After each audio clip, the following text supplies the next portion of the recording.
বাংলাদেশ জাতীয়তাবাদী দল ময়মনসিংহ দক্ষিণ জেলা শাখার আংশিক আহ্বায়ক কমিটি ঘোষণা করায় ফুলবাড়িয়া উপজেলা পৌর বিএনপি ও অঙ্গ সহযোগী সংগঠনের আনন্দ মিছিল অনুষ্ঠিত হয়েছে।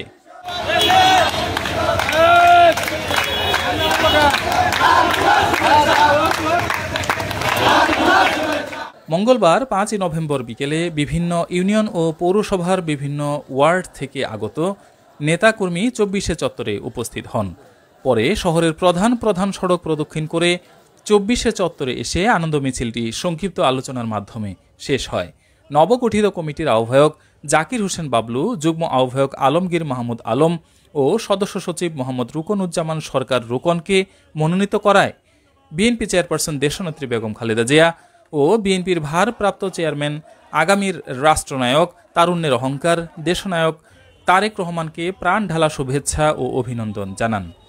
উপজেলা বিএনপির আহ্বায়ক আখতারুল আলম ফারুক এর দিক নির্দেশনায় উপজেলা বিএনপির সিনিয়র যুগ্ম আহ্বায়ক সাইফুল ইসলাম বাদলের সভাপতিত্বে পৌর বিএনপির যুগ্ম আহ্বায়ক মাহবুবুল আলম সেলিমের সঞ্চালনায় বক্তব্য রাখেন পৌর বিএনপির সিনিয়র যুগ্ম আহ্বায়ক আবুল ফজল। এইখানে সকলে একজন ত্যাগী নেতা, আর যারা বিভ্রান্তকর তারা বিভিন্নভাবে আজকের কমিটি মিটিংয়ে আসতে বাধা বিপত্তি দিয়েছে, আপনাদেরকে বিভিন্নভাবে হয়রানি করেছে। উপজেলা বিএনপির যুগ্ম আহ্বায়ক জাকির হোসেন খান বাপ্পি, পৌর বিএনপির যুগ্ম আহ্বায়ক শাহজাহান শিকদার, মাসুদ আলম খান, আনোয়ার আকন্দ রুবেল।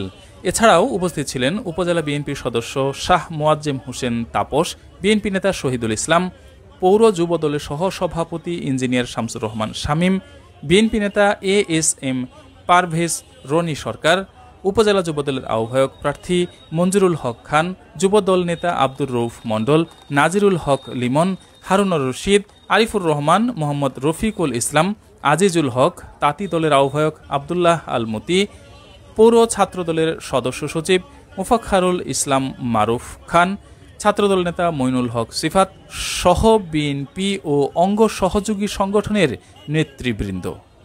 আনন্দ মিছিল থেকে আমরা অভিনন্দন জানাই দেশনায়ক তারেক রহমান, আমাদের নেত্রী বেগম খালেদা জিয়া, ময়মনসিংহ দক্ষিণ জেলা বিএনপিতে যাদেরকে মনোনয়ন দিয়েছেন সবাইকে আমরা ফুলবাড়িয়াবাসীর পক্ষ থেকে প্রাণ ঢালা অভিনন্দন জানাই।